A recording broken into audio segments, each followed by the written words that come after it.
Well, we are here at Modern Day High School, and I'm here with a master teacher who actually doesn't really want to do this video, but it's for God.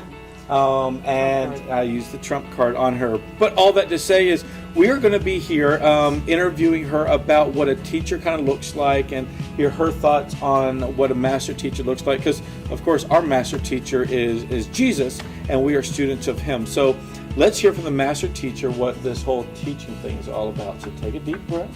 Yes. Okay, here we go. All right, so question number one is, why did you decide to become a teacher? I always liked being around kids. I liked teaching new things or letting them learn something new from me or watching them grow. All right. So from the very beginning, you just like the children, you like seeing them grow, and you like something new. I think that's really good. All right, so what then keeps you going? From the very beginning, you like kids, but do you still like kids today? Oh, more than ever. Okay. So what keeps you going? The same things. When I have kids who call me that have graduated, they have no reason to talk to me, but they'll call me, or they'll email me, or they'll text me. Or the other day, one of them called and said, I have this problem and I know you can help me sort it out. And that's why I keep doing it, because it makes a difference. It makes a difference. I think you told me before, and I love this, your vision or your purpose of teaching is to make an impact on just one kid.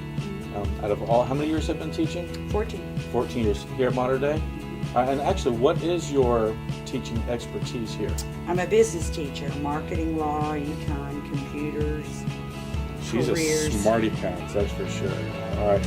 So you want to make a difference in a kid. So in your opinion, what makes a master teacher a great teacher? I know you're humble in this aspect, but in general, what makes a master teacher?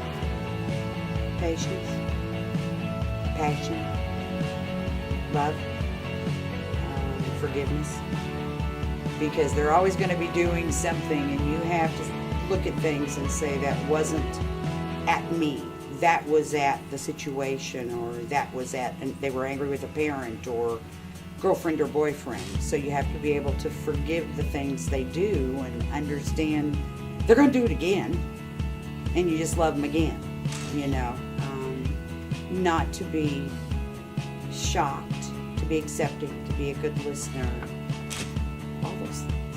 Beautiful. Also, isn't it true that you need to actually know your subject and be able to articulate it to the students well, right? So with all your education, everything you have, be able to basically vomit it out on these kids, and Lord willing, they get it, right? All right. So in that aspect, let's flip it a little bit. What makes a great student? I used to say the kid that wanted to learn, and that's true, but a good teacher makes a kid want to learn. The student wants to learn because of something the teacher has done. So the good student is inquisitive, eager to learn, likes to be challenged, is willing. At least I found with some of my kids, they're willing to mess up and know that it's okay.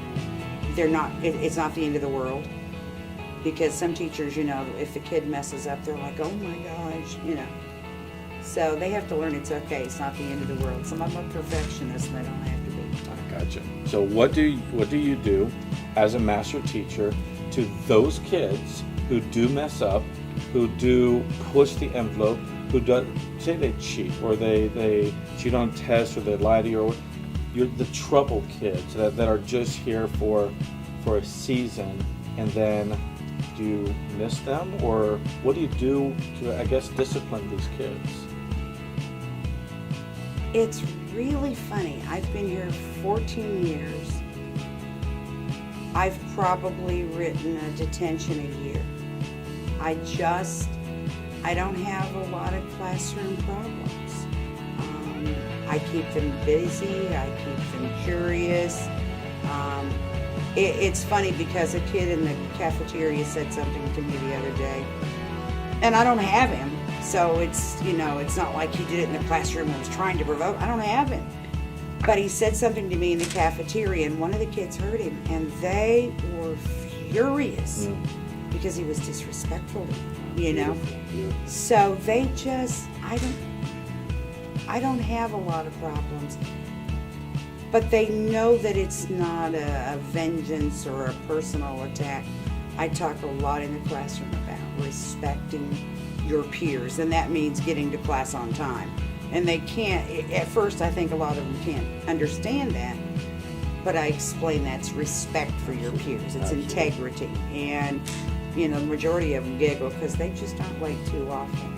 I only take on-time work, which gets me in trouble a lot with some parents, but I've gotten more disciplined because employers, colleges expect them to be disciplined. Absolutely. And a lot of discipline doesn't hurt any of us. No, absolutely not.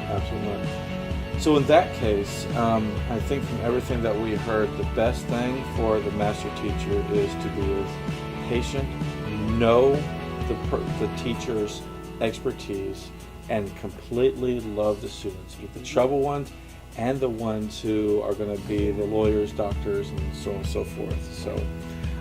So with that being said, we're talking about Jesus today, and Jesus is our master teacher. And I think many times we as Christians become the troubled kids, and Jesus is very slow to write our detentions, if you want to say.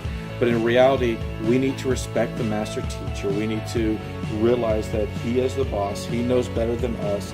And if we as the students would just learn from the master teacher, wow, that would be just an amazing thing. Absolutely. So on behalf of all the troubled kids, like myself, and of all the good kids, I've heard nothing but great things about you, Miss Lefler, Miss Donna, Miss Lefler. On behalf of all the students that you've ever ministered to, we appreciate you very much. You're the master teacher for sure. Thank you.